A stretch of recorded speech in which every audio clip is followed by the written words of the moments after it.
ইমাম মালিক রহমতুল্লাহি আলাইহি আল্লাহর নবীকে যখন স্বপ্নে যুগে জিজ্ঞাসা করলেন, আল্লাহর নবী ইমাম মালিককে মুখে কিছুই বললেন না, শুধু 5টা আঙ্গুল দেখায় দিলেন। কি দেখাইলেন? ইমাম মালিকের ঘুম ভেঙে গেছে, কিছুই বুঝলেন না। আল্লাহর নবী 5 আঙ্গুল দিয়ে ওনাকে কি বুঝাইছেন কিছুই উনি বুঝলেন না।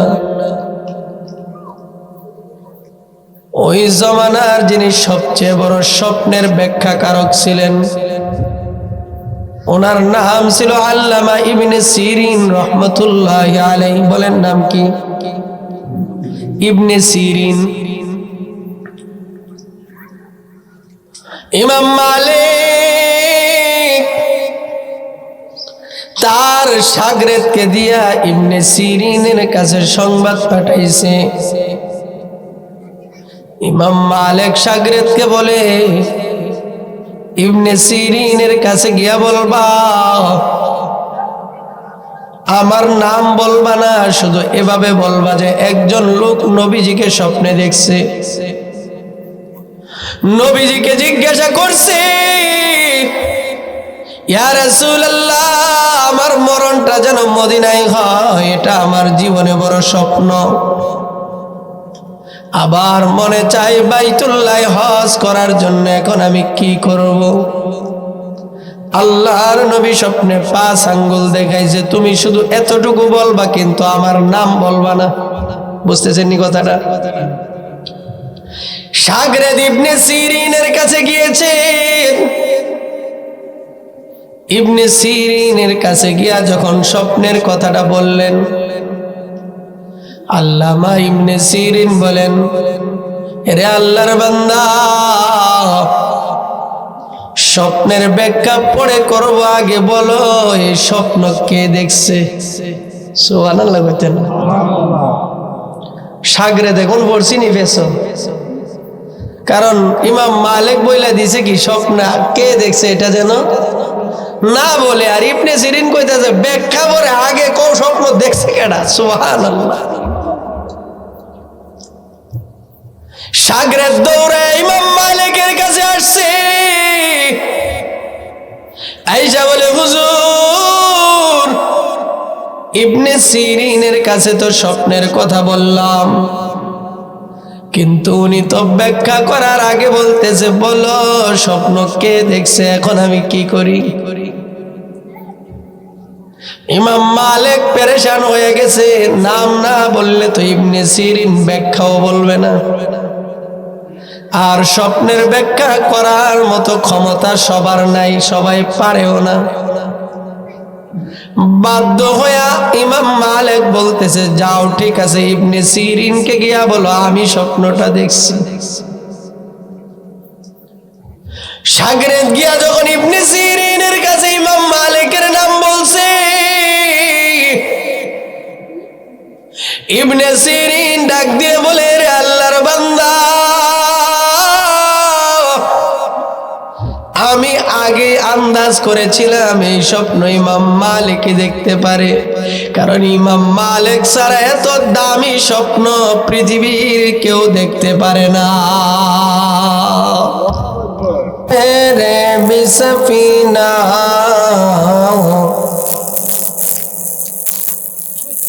साहल से लगेगा कभी मेरे बिसफीना, देखेंगे कभी शौक से मक्का व मदीना,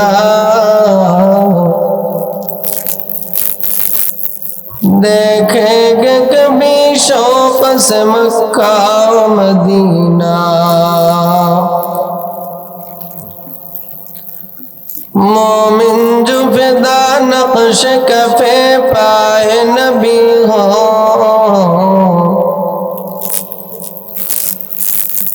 मोमिन जो फिदा नक्श कफे पाए नबी हो, हो ज़ेर कदम आज भी आलम का खजीना,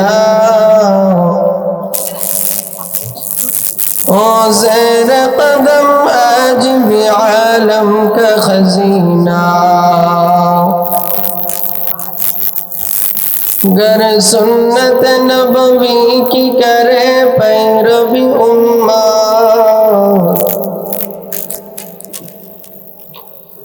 गर सुन्नत नबवी की करे पैरवी उम्मत, खौफा से निकल जाएगा फिर उसके सफीना,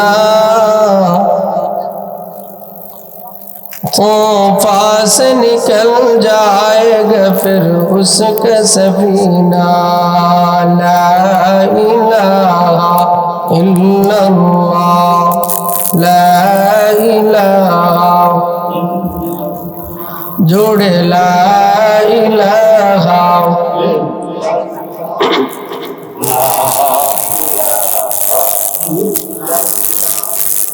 ला इलाहा इल्लल्लाह, ला इलाहा इल्लल्लाह, ला इलाहा इल्लल्लाह, ला इलाहा इल्लल्लाह, ला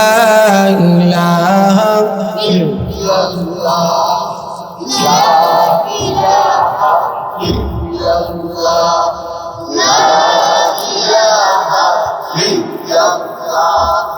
কত সুন্দর মদিনা আমরা কেমনে যাব জানি না, কত সুন্দর মদিনা আমরা কেমনে যাব জানি না।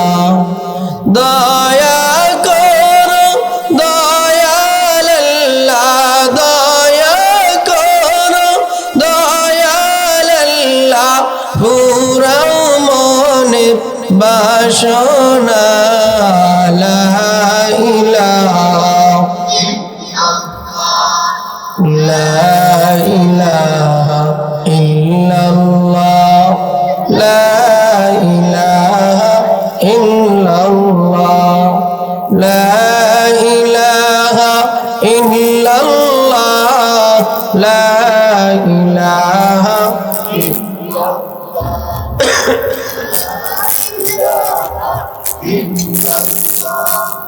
আল্লাহু আল্লাহ আল্লাহু আল্লাহ, আল্লাহু আল্লাহ আল্লাহু আল্লাহ, আল্লাহু আল্লাহ আল্লাহু আল্লাহ, আল্লাহু আল্লাহ আল্লাহু আল্লাহ আল্লাহু আল্লাহ।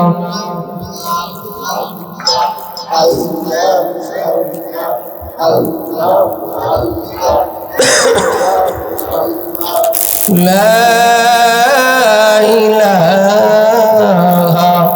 إلا الله محمد رسول الله।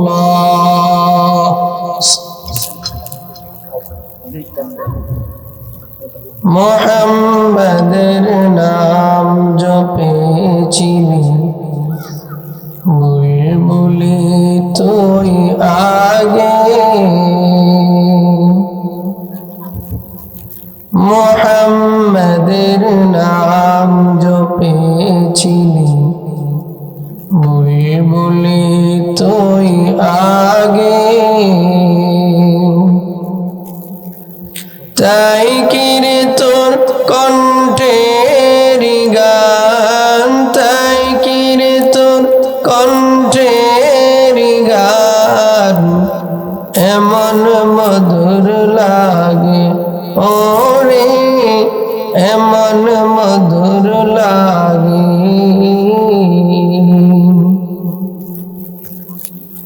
ওরে গোলাপ নিরিবিলি নবীর কদম ছুঁয়েছিলি, ওরে গোলাপ নিরিবিলি নবীর কদম ছুঁয়েছিলি, সেই কদমের খুশবু আজ, সেই কদমের খুশবু আজ তোর আতরে জাগে ওরে, তোর আতরে জাগে।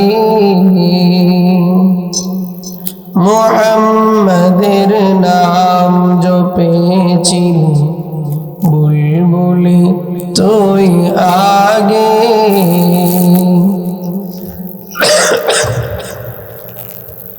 ওরে ভ্রমর তুই কি প্রথম চুমেছিলে নবীর কদম? ওরে ভ্রমর তুই কি প্রথম চুমেছিলে নবীর কদম? গুনগুনিয়ে সেই খুশকি, গুনগুনিয়ে সেই খুশকি জনশর গুলবাগে ওরে, জনশর গুলবাগে। মুহাম্মাদের নাম জপেছিলি, বুলবুলি তুই আগে।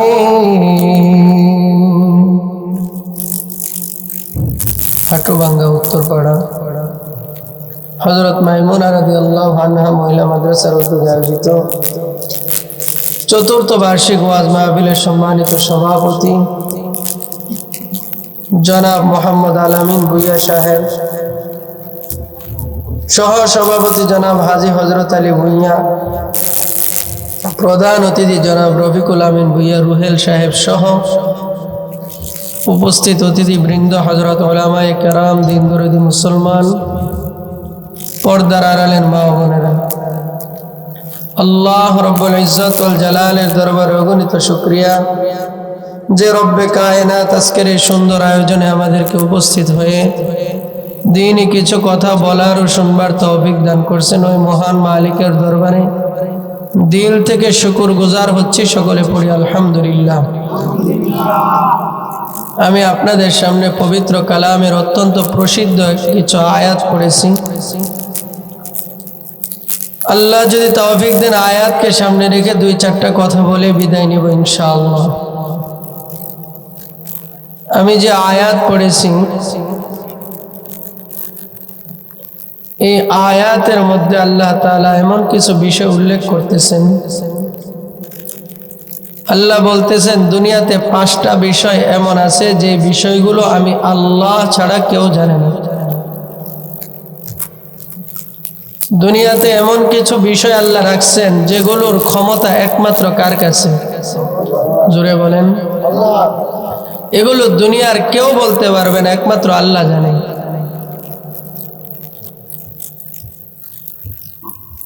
আমাদের পৃথিবীতে বড় 4টা মাযহাব আছে, হানাফি, শাফিঈ, মালিকি, হাম্বলি। জানেননি আপনারা?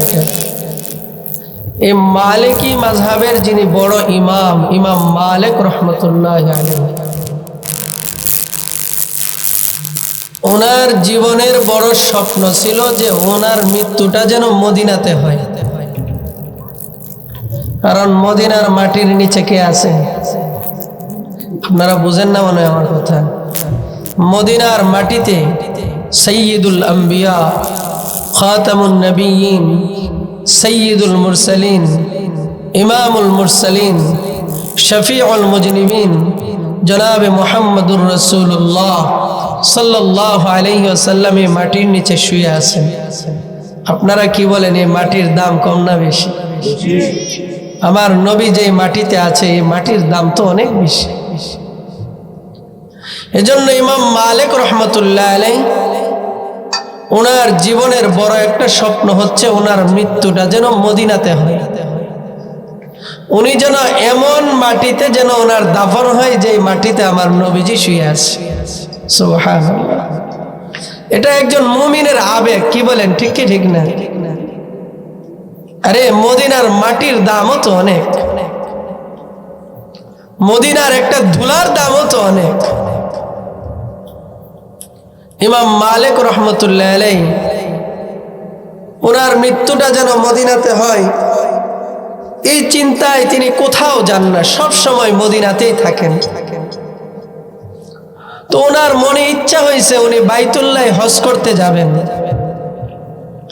কিন্তু উনি আবার মনে মনে চিন্তা করেন যদি হজে গিয়ে আমি মারা যাই তাইলে তো আমার আশাটা আর কি হইল না, পুরা হইল না। বুঝতেছেন নি আমার কথা? উনি পেরেশান, কি করি। একবার চিন্তা করে মক্কাতে যাব, আবার চিন্তা করে যদি মক্কাতে গিয়ে আমার মরণ হয় তাইলে আমার জীবনের আশাটা পুরা হলো না, মদিনার মাটিতে আমার শোয়া হলো না। এই চিন্তা করে তিনি পেরেশান, দীর্ঘদিন যাবৎ শুধু এই চিন্তা ঘুরতেছে। হঠাৎ একদিন টেনশন করতে করতে তিনি ঘুমিয়ে গেছেন। ঘুমের ঘরে আল্লাহর নবীর সাথে সাক্ষাৎ হয়ে গেছে। ইমাম মালিক রহমতুল্লাহ আলাইহি স্বপ্ন যুগে নবীকে জিজ্ঞাসা করে, নবী গো, আমার তো মনে বড় স্বপ্ন, মনে বড় আশা, আমার মরণটা যেন মদিনায় হয়, কিন্তু আবার চাইতেছিলাম বাইতুল্লাহ হজ করতে যাব, যদি হজ করতে গিয়ে আমার মরণ হয়ে যায় তাইলে তো আমার আশাটা আর পুরা হলো না, আমি এখন কি করব? কাকে জিজ্ঞাসা করতেছে?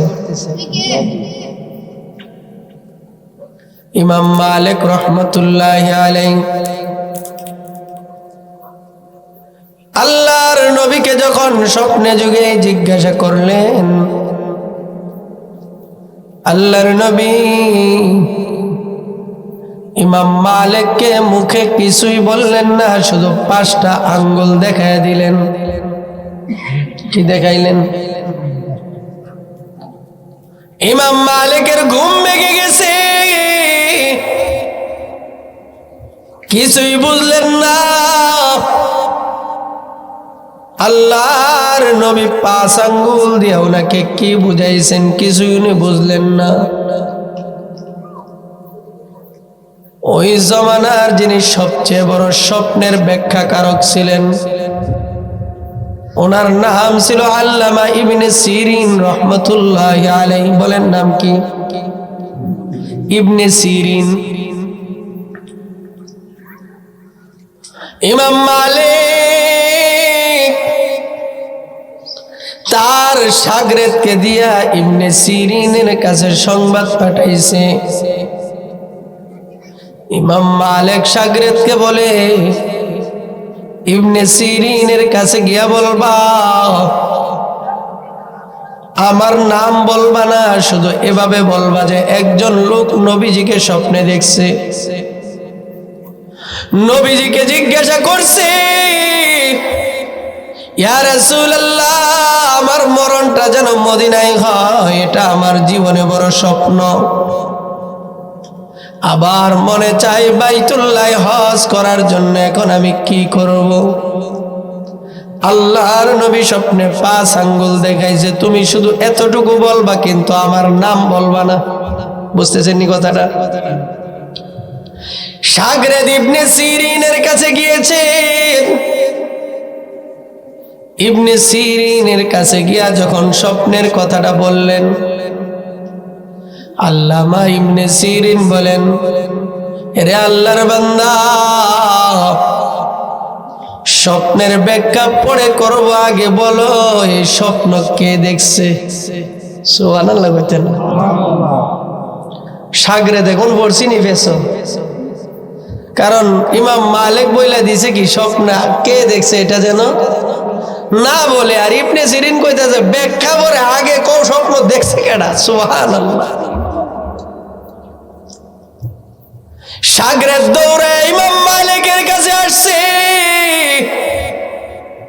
আয়েশা বলে হুজুর ইবনে সিরিনের কাছে তো স্বপ্নের কথা বললাম, কিন্তু উনি তো ব্যাখ্যা করার আগে বলতেছে বলো স্বপ্ন কে দেখছে, এখন আমি কি করি? ইমাম মালিক পেরেশান হয়ে গেছে, নাম না বললে তো ইবনে সিরিন ব্যাখ্যাও বলবে না, আর স্বপ্নের ব্যাখ্যা করার মতো ক্ষমতা সবার নাই, সবাই পারেও না। বাধ্য হইয়া ইমাম মালিক বলতেছে যাও ঠিক আছে ইবনে সিরিনকে গিয়া বলো আমি স্বপ্নটা দেখছি। শাগরেদ গিয়া যখন ইবনে সিরিনের কাছে ইমাম মালিকের নাম বলছে, ইবনে সিরিন ডাক দিয়ে বলে রে আল্লাহর বান্দা, আমি আগে আন্দাজ করেছিলাম এই স্বপ্ন ইমাম মালিক দেখতে পারে, কারণ ইমাম মালিক ছাড়া এত দামি স্বপ্ন পৃথিবীর কেউ দেখতে পারে না। সুবহানাল্লাহ, একটু জোরে কোন না। এ বাবা, ভালো স্বপ্ন দেখতে হইলে কিন্তু লোকটাও ভালো হওয়া লাগে, কি বলেন ঠিক কি ঠিক না? একই স্বপ্ন ভালো মানুষে দেখলে ব্যাখ্যা হয় একটা, আর খারাপ মানুষে দেখলে ব্যাখ্যা হয় আরেকটা। এবার ছাত্র যখন ইমাম মালিকের নাম বলছে, আল্লামা ইবনে সিরিন রহমাতুল্লাহি আলাইহি এবার তাবির করে দিয়েছেন। আল্লামা ইবনে সিরিন ব্যাখ্যার মধ্যে ওই ছাত্রকে বলতেছেন, এরে আল্লাহর বান্দা, ইমাম মালিককে গিয়ে বলবা আল্লাহর নবী যে ওনাকে 5 আঙ্গুল দেখাইছে, এই 5 আঙ্গুল দেখানোর দ্বারা আল্লাহর নবী 5টা বিষয় উদ্দেশ্য নিছেন। আল্লাহর নবী ইমাম মালিককে বুঝাইছেন পৃথিবীতে 5টা বিষয় এমন আছে যেটার খবর আল্লাহ ছাড়া কেউ জানে না। কয়টা বিষয়? এই যে আয়াত পড়েছি, এই আয়াতের মধ্যে আল্লাহ ওই 5টা বিষয় বলছেন, যে 5টা বিষয়